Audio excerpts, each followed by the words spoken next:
You were just saying offline before we started, you work 18 hours a day. He had a Rolex, a beautiful girl, and a nice car. And I'm like, wait a minute, what is this guy doing and what am I doing?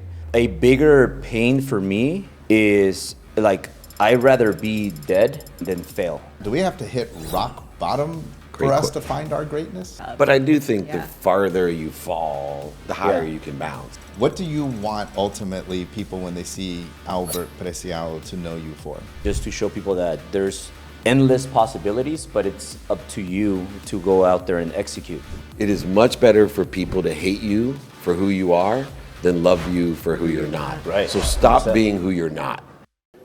Hey, what's up, everybody? Welcome to a brand new episode of the podcast here from SoFi Stadium with our wonderful friend David Meltzer. Super excited. And of course, Lacey here with us as she is each and every week.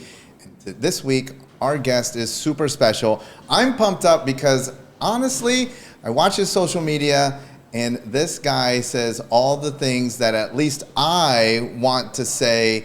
If I can't get him to talk about brokies and relationships, we have failed you miserably. He is, for me, one of the truth tellers on social media. So I'm super excited to have Albert Preciado here from Driven. And make sure you check him out. They constantly have all kinds of great things, from masterminds to other engagements, all the way to their signature event. You want to check those out. Albert, thanks for joining us. Hey, thank you for having me. Let's just start with brokies. Wait, hold on. I gotta say something. Brokies. I gotta say something though, because you know how husbands and wives send each other memes? Yeah. No, Sean sends me his videos. Yeah. See what so Albert's every saying? morning I wake up to See an what Albert Albert's Preciado. See what Albert's saying? Yeah, see what Albert's Like, saying. you have that with Sil. Did Like you see this? if I tell her, I'm talking about if I tell her it every doesn't work. morning. Yeah, if I tell her it doesn't work, but then But if you say it, then I'm I like, resonate with it. Yeah. So I say, you know, look, that's Albert's how it talking goes, about the right? broke. Yeah, yeah. She doesn't like for me to talk about the But broke. I'm like, She but doesn't like Albert it. said it right. I do it the so- opposite. I have my wife sending Albert my memes. See what love David it. said? I love it. Yeah, yeah. Okay, let's talk about You it. just now. tell us what's going on in your head right now. You're like, what did I get myself into? You know what? I made my money starting businesses. Yeah. And then I got into like self-improvement events because I wanted to scale that way. But I tried, my wife always tells me, you gotta be politically correct. You cannot hurt people's feelings. You gotta make everybody happy. And along the way, I got a lot of new friends. Like, for example, Brad Lee, one of my friends, right? And he talks a lot about being real. And then I saw other people that were just being real. And then I said, you know what? I tried pleasing everybody and being just politically correct and not being me, but trying to be somebody else to make everybody happy, including the softies and the brokies. And then people were still criticizing me. People were still making fun of me. So I said, I'm not even happy myself with myself, but and I'm trying to please everybody else, and people still don't like me. They still criticize me. So I'm like, you know what? I'm going back to me just being real. Like if one day I just feel like cussing, I'm gonna cuss. If one day I feel like being happy or loud, I'm gonna be loud. If I feel like calling people brokies and softies because they are, then I'm gonna do that because I think that's gonna help them. Yeah. And it's not gonna help them if I'm just covering them up and making them feel good for being average. We live in a culture where that's kind of what everybody wants us to do. We've got to cover everybody up. Everybody should be average. We're all the same. And I love that you take a position that you're like, hey, you guys need to step out. You guys need to 100%. do the work. Yeah. I absolutely love that. Well, we've been talking to a lot of our guests about their concerns, and I know that you know, with all of the work that you're doing, I would love to start there. What are the three things? We'll just go one by one. Yeah. That on a Friday morning, you wake up today. What are the top three things that you're most concerned about? That I don't want to be broke, that I don't want to let my family, my people down, that I want to make a difference in the world. I would say those three things, and I know that in order to do all of that, I got to get more known. So there's three things I do every day, and I've been doing that forever. Because I don't focus on expenses, I just focus on generating more revenue. So the way you're going to do that is by creating more relationships, networking, and you got to promote number one, then you got to promote number two, and then you got to promote number three. So I'm always promoting. So because of my business history, I learned that you got to delegate and you got to hire a lot of people to do the things that are not worth your time anymore, so that you focus on the MMAs, which are money-making activities. So that's why I have people posting for me 5 times a day. So 5 times a day they're posting. I'm running ads now. I'm going live 2 times a day for 1 hour because I saw David was going 1 hour live every morning. Yeah. So I said, you know what? I got to double the efforts. Yeah. I got to go 1 hour. Gotta beat him out. And I got to go. And it works, right? Yeah. Then I take a 30-minute break to kind of like brush my teeth or pack my bag or whatever. Then I go another hour back to back. And the thing is that I'm getting so many leads. I'm getting in front of so many new people. So that's helping me grow my personal brand, which is huge right now. If you have a personal brand, I was talking to your guy. He was telling me that you have 200 gigs this year. Yeah. And I'm like, I hope man, one's driven, right? Yeah, no, November, definitely. okay, good. I was going to go down to 199. So 201, yeah.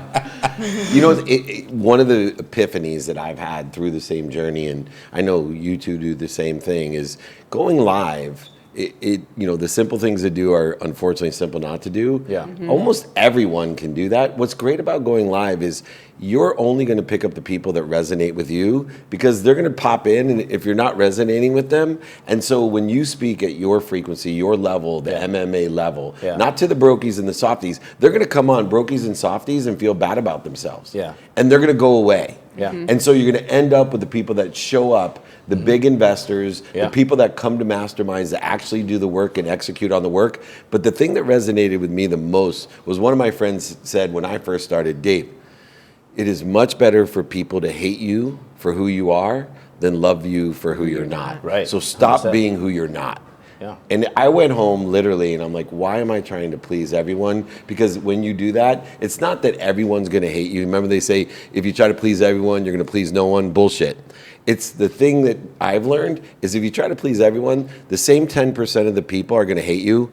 The same 10% of the people are going to love you. You're just going to get more of the 80% that actually can be in your community of people that want to buy from you and sell for you. Yeah. Like, for example, I did a video about my daughter because she goes to school. Well, she doesn't go to school. The teacher comes to her, a private teacher. So she comes to her, and then she also does, she has some days where she does Zoom. So my daughter's learning so much. Like, she learned how to play the piano by herself because she Googled it on her iPad. Because she takes after her mom. Yeah. Well, yeah. And she looked it up on the iPad, downloaded an app by herself on how to play the piano, and 24 hours later, she learned how to play the piano because she knows technology. But the teacher, you know, comes to her, and she goes to school 7 days a week.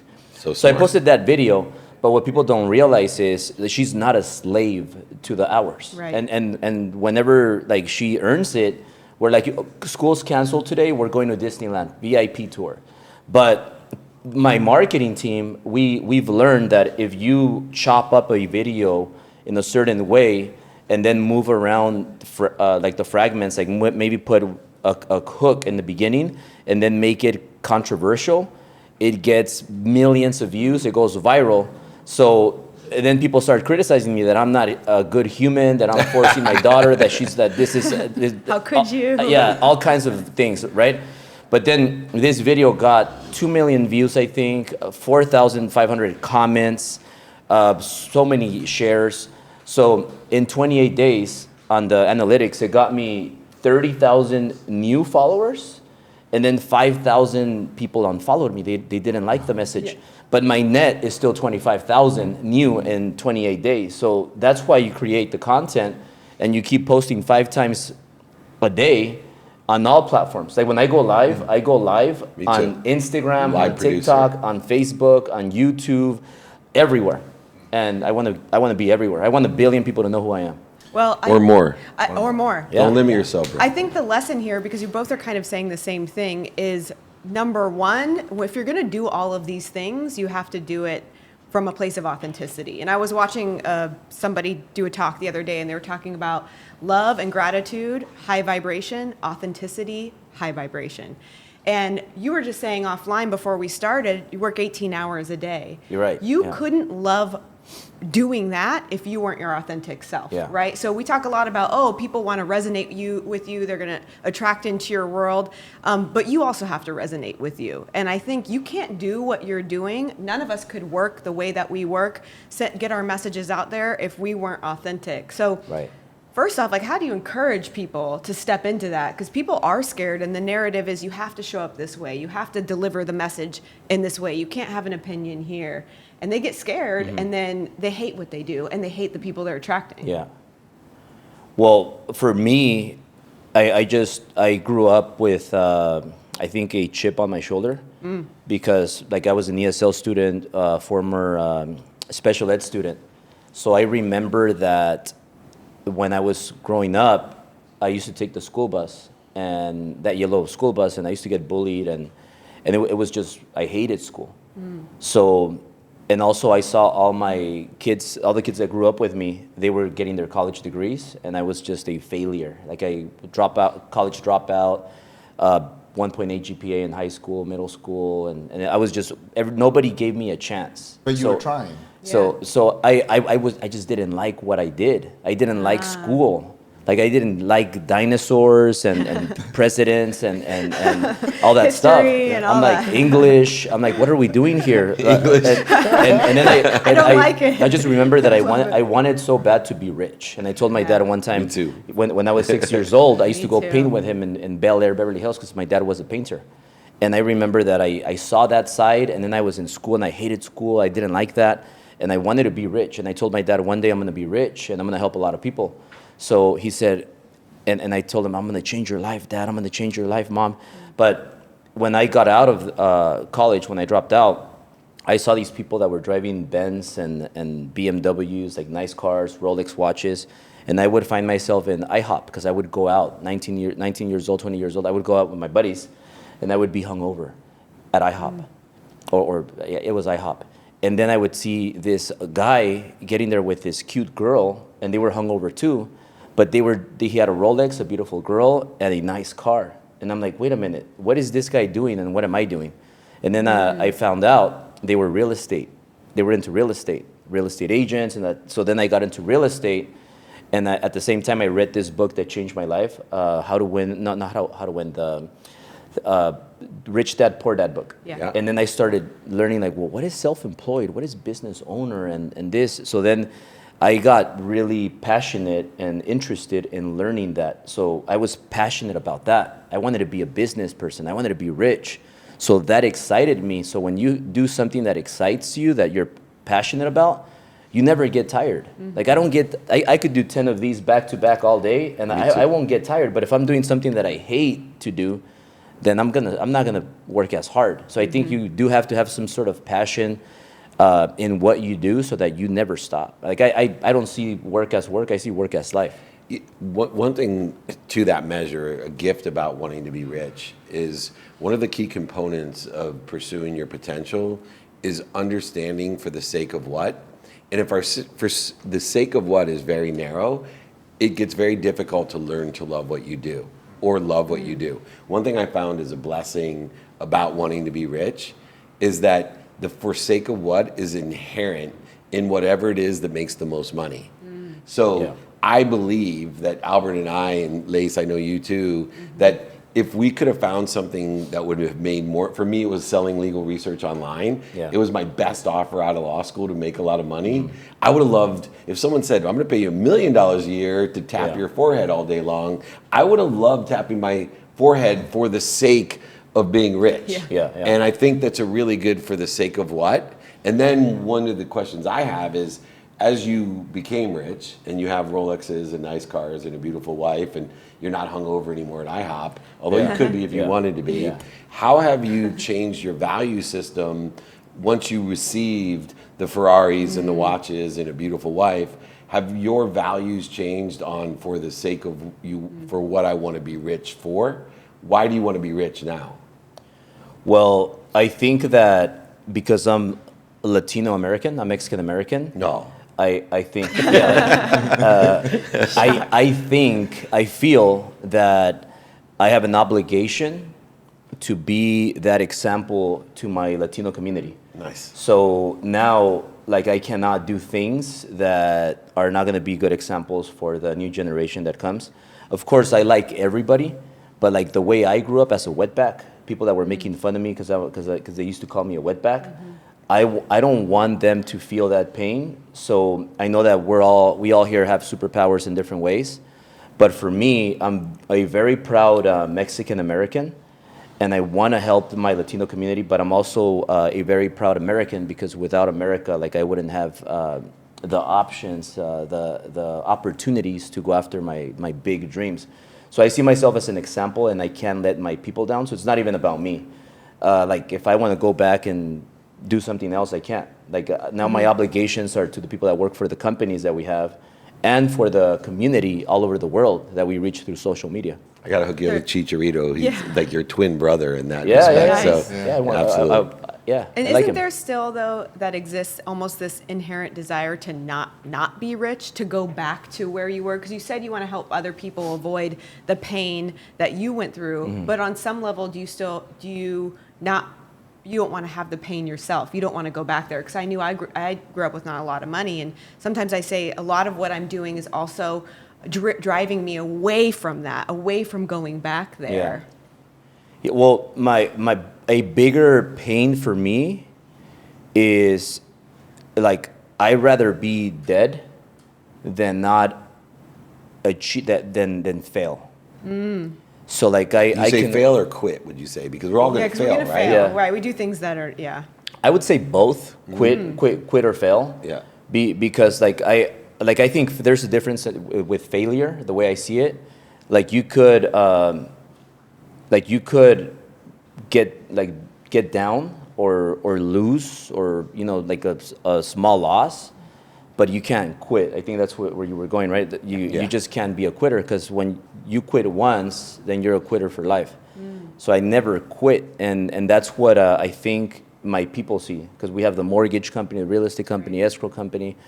We have the Driven events, the Driven company, and they see, and so they see. I've been a business owner for 11 years, and before that I was self-employed for another 10 years. So I've been self-employed for 21 years. I don't know if I look it, but I'm going to turn 41 March 29. You don't. So my birthday's coming up, just in case you guys want to give me a gift. I do. Okay, But- absolutely, but- yeah. I'll give you a fake watch. Yeah. Let me have looks it. real, but It it's looks fake. real. But A lot cheaper. But yeah, like, I have that experience, and I think as a leader, you got to lead by example. So when Yes. times get tough, a leader cannot show the weakness. So I still show up, even when there's times where we were going out of business. I would show up excited outside, even though inside I was like trying to figure things out. I'm like, shit, what are we gonna do today? The oh shit inside. Yeah, but then my army responded well, because they were like, man, we're going through the hardest times, but Albert's here like nothing. He's like excited. He's like working out. He's in the trainings, and he's pumping everybody up. So that alone, I think, is the difference between championship businesses and just average businesses. One of the things that I admire about both of you is that you guys are relatively open books relative to missteps in your past. You both share very openly, and and I've heard you, Albert, share your stories of that sort of wake-up call. Do you think that wake-up call is essential for everyone? Do we have to get that? Do we have to hit rock bottom for us to find our greatness? Great question. I think we always have wake-up calls, and sometimes we have we keep having little wake-up calls, like baby wake-up calls. So you got to pay attention to that, because baby monitor? I think we have like one side of our brain that's like the evil side, and then we have the good side. So we get temptations, like we're human, but I don't think people should hit rock bottom to change. Like, when I talk about rock bottom, I thought about it, and I'm like, I wasn't even, like, it wasn't really rock bottom. 2008, when I lost everything, like, I was still living beachside, because I was homeless, but I had my car, and I would park it in front of Newport Beach, Corona del Mar. And I would wake up to a nice sunrise, and with the beach, I would have a nice breeze and have good sex. Like, I don't know about you guys, but Ford Explorers, they were made for that. Big back Highly seats recommend or those. what? If you're a little bit of a bigger guy, then you get the Expedition, and works just as well. But it wasn't really rock bottom. Rock bottom is if you die. Yeah. So if you're alive, if you wake up and you're alive, how can you be in rock bottom? You know, like, So maybe it's just a situation that ignites the greatness in you. It doesn't have to be a rock bottom situation. It's something that happens that you become aware of. But I do think the Yeah. farther you fall, the energy and physics of it, the higher you can bounce. Yeah. Yeah. And so a lot of people may never fall enough Yeah. to understand the energy height. it takes to get to Yeah. a different self-image. Yeah. And so if we face great challenges, it doesn't have to be economics. Yeah. Right? People that have dyslexia or go to war, I've seen it in the entrepreneurial space. There seems to be some sort of inertia in both directions that says, wait a second, this is my depth and I'm going to equal it in my height or greater. And I have found, because people say, oh my God, I lost everything, but it wasn't $100 million. I'm like, everything's everything. And I will tell you this. you lost a lot. A lot, over 100 million. But here's what I know about, if you've made 100 million, you have a lot of advantages. Yeah. In relationships and knowledge and all types of different things going on in your life. So I actually tell people when they say, I went bankrupt, I lost 100,000, but it wasn't 100 million. I said, here's the difference. Your bottom was harder than mine. Right? Because I fell with this inertia, but I didn't lose all these relationships, this knowledge. I gained a lot more dummy tax. Right. And so it's actually an advantage to have lost that much money comparatively. I'm like, I would have had a much more difficult time if I went bankrupt only having 100,000 in one house instead of the golf course and ski mountain and homes and all this stuff, because I had all of those relationships plus the knowledge of where I was going to go next. Yeah. So it is an interesting thing, but it wasn't my bottom. Yeah. People think that must have been. But let me ask you a question though. If you can go back in time and live a different life and not go through what you went, would you go back and change it, or do you like the life you've had? Yeah, right. I wouldn't. I think most people would tell you. Yeah. I would not change it. I will tell you the two most difficult things is the way that I treated my wife, and so I know I definitely am in a much better place, but it hurts me still to think like that I breached my relationship with, because I have a really, like you, like she's everything to me. And so, and then losing my mom's house, it still rings. Like, I know that changed my life and I've been a better person for it. But those were the two things that if I could still be where I am today and had learned the lessons without having to hurt my wife or to have my mom move, I would have chose if I could still be where I am. But if they said you can't be where you are today unless those two things happen, I definitely would still hurt my wife and take my mom's house away if it means I couldn't be where I am today. Yeah. Tell me about, for the two of you too, then, this is an interesting discussion in the ego. Why does it not bother you to share that, right? Like, so a lot of people, we live in a world of social media where they are who they present themselves as. How can you say like, oh, I remember that time I got a DUI? Whereas there's a lot of people that they got a DUI and Would never share they don't it. want Right. anybody Yeah. to know. Or, oh, I remember that time that I lied to my wife and I went to this party. How can you overcome ego to, why is that comfortable for someone that's in a position of success like you two are? For me, when I just say the truth, you don't have to keep making up lies, and it allows you to think clear, and you just move on. Like if you mess up, you messed up. And I think sharing it on social media, you help other people that might be in that situation. That's why I say, like, I had a cocaine problem, I had all these DUIs, and I did a lot of bad things. But I think this helps other people, because then I get messages and somebody tells me, hey, you know what? I have a cocaine problem, but I heard your story. I just quit last week, and I've been clean for a week, and that makes you feel good.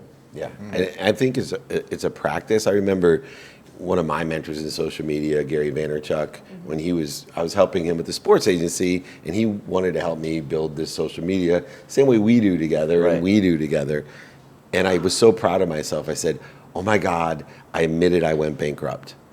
And he winked at me and he said, I can't wait to see what else you tell us. Yeah. And it's a practice. You dip your toe into the truth, and you start realizing it feels really good, not just to you, but to the people that are truly with you. And that, again, I want people to think I am, and you end up collecting all the people that are grateful and forgiving that you've taught the dummy tax Yeah. that they may not have to, when you feel comfortable and confident in saying, here's my truth, and this is what I learned from it. Maybe you won't have to go to the degree that I went to learn the lessons that I learned. You will have to experience some of it. I'm a firm believer, you can't learn a lesson unless there's some portion of experience for yourself, intentionality in it. And too many people try to do that by reading a book and saying, you know, I read Oliver Twist and now I know what it's like to be an orphan. No, you Right. don't. If you experience a little bit of separation from your parents, then it means more to you, the story of Oliver Twist. Yeah. One of the challenges that Lacey and I face a lot is we are chiropractors by profession. So now people then pigeonhole us and put us in that box. You began in real estate. Yeah. So it's really easy for people to say, okay, real estate, mortgage, Albert. But now your personal brand is so much more. And you've talked about, hey, just getting the eyeballs, getting the message out there.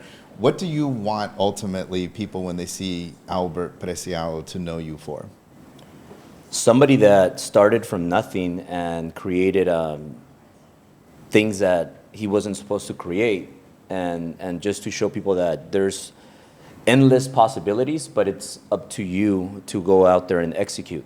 Because I think a lot of people, they think they're going to go see David Meltzer speak, and then they're going to leave, and then their life is going to change. But if they don't put the work, if they don't execute, then David can't execute for them.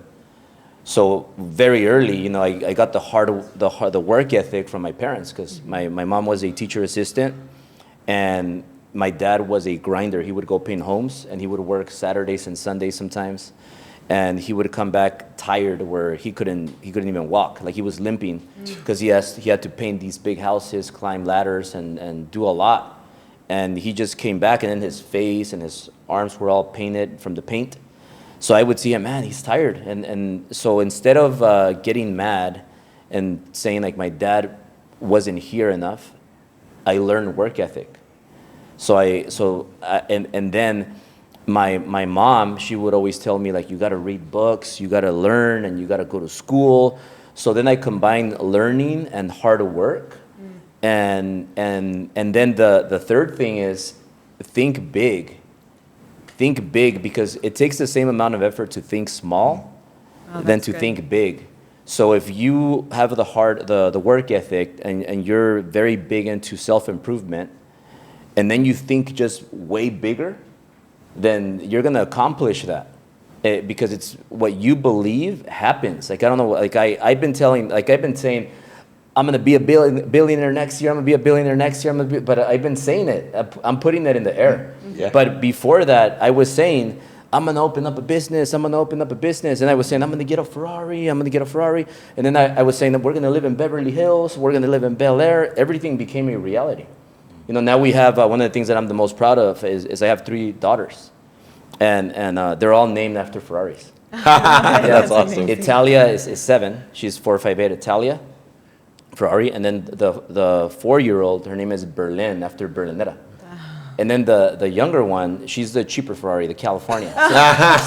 So her name's Cali. Yeah. That was after he found out how expensive the first 2 was. He's like, I need a cheaper one. Yeah. But My youngest is She's the most starter. She's the one that expensive. gets everybody excited about Ferraris. Right. yeah. But life is good, and I think very important is being ethical. Like you don't f people. You don't steal. You know, you don't cheat. You just do things right, and even if it takes a little longer. That's what I learned, that when you do the right thing, maybe it's harder, takes longer, and it's more painful, but you never have to worry when you go to sleep on, man, something can happen, you know, like, and I know good things happen to good people. Yeah. I love it. Albert, thanks for sharing your message with us. Yeah, well, thank you It's for been a having me. blessing. It's been an absolute You blessing. guys are awesome. And thank you guys for tuning in, just as you do each and every week. We so much appreciate you. We hope that you take away tons of value from this episode, but just like Albert said, never forget. I've never seen anybody get rich and successful by listening to or watching a podcast. It's everything that you do. Just let them know que sí se puede. Sí se puede. Albert Preciado de Mexico. He is a champion. Make sure that you follow him. Get to Driven. See David and all of his amazing friends.